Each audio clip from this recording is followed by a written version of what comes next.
You know, imagine if he says this stuff in a campaign, what he's going to say if he were to win, right? And in his likable moment, when he's introducing his presidential campaign, he said Mexicans are rapists and criminals.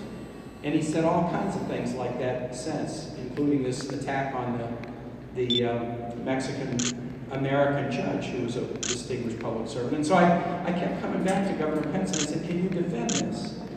How can you defend this? How can you defend this? And he kept changing the subject. But when I brought it up one too many times and it made him mad, he said, oh, there you go, whipping out that Mexican thing again.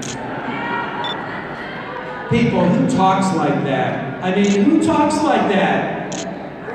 It ain't a thing. It's an entire group of people who are entitled to dignity and respect and to be treated with equality. It ain't a thing.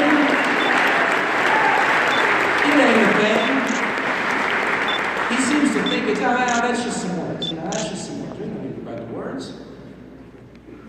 Gospel of Matthew. From the fullness of the heart, the mouth speaks.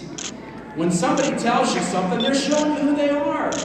And every time Donald Trump speaks, it's, women are pigs, slums, dogs, and disgusting. And Muslims should be treated as second class. He mocked a disabled reporter. And we have this poor Virginia family, the Kaine family, that live in Charlottesville. Their son was killed protecting his colleagues in arms when he was in the military, deployed overseas. Donald Trump went after their family. I mean, there's not a group. Donald Trump called Pope Francis disgraceful. I mean, give me a break. Give me a break. But, the attitude on the other side is, that's just some words. No, it ain't words. This is values. This is the heart of this man that we're looking into. And that's what makes the stakes so high, and that's why doing immigration reform, doing it the right way, and treating people fairly is an important part of what we're going to do. One other issue that I want to talk about, how we're going to win. I've already talked a little bit about our tax plans, but I want to talk a little bit now about tax returns. And Jose talked about this when he came up and said, look, I've been a citizen for a year and I'm proud to vote. I'm a tax-paying person, and before I was a citizen, I was paying taxes. He was paying taxes. You know that Donald Trump, with the story that's now out, pretty much made it plain he's not paying taxes. And I kind of want to walk this through with you because there's some points about this. It's more than about taxes. It's back into this, let's look into the guy's heart and see what we see. So, a couple of points. First, there's a precedent. If you're running for president, you produce your taxes if you're the nominee of a major party.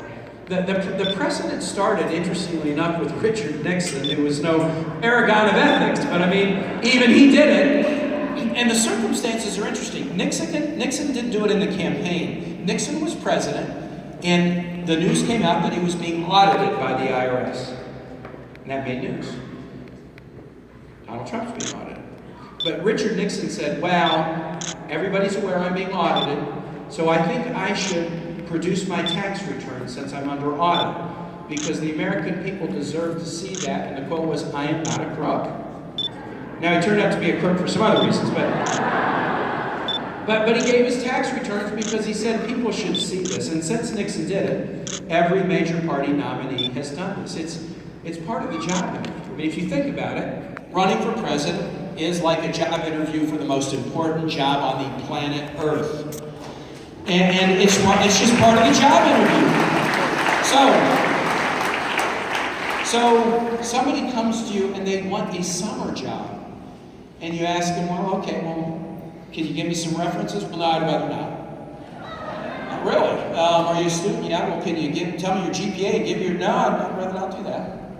Well, where have you worked? Well, I'd rather not tell you that either.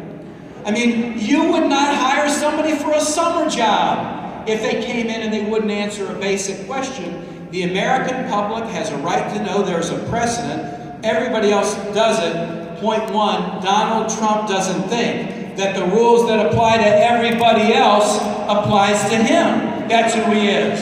That's who he is. That's number one. That's number one. Second, 2014, Donald Trump's thinking about running for president. He gets asked by some journalists, hey, if you're running for president, you're going to release your tax returns. And His answer was absolutely. No ifs, ands, or buts, no qualifications. Absolutely. I promise. A promise. So step number 2 is Donald Trump has broken the first promise that he has made to us. He promised he would do it, and he's not doing it. And I mean, do you think that might be the last promise he would ever break? No. If you break the first promise that you make to the voters, folks, it's going to be a long wagon train of broken promises if Donald Trump happens to get in office. That's step 2. Step 3, Donald Trump is now the nominee, and he's not releasing his taxes. He's trying to decide who to pick for vice president. I brought this up with Governor Pence. He demanded, Mike Pence, you got to give me your tax returns. Why? Because he needed to see Mike Pence's tax returns to determine if Mike Pence was qualified to be vice president. Now, I mean, vice president's a really important job. I'm starting to think it's a really important job. I mean, but let's be honest.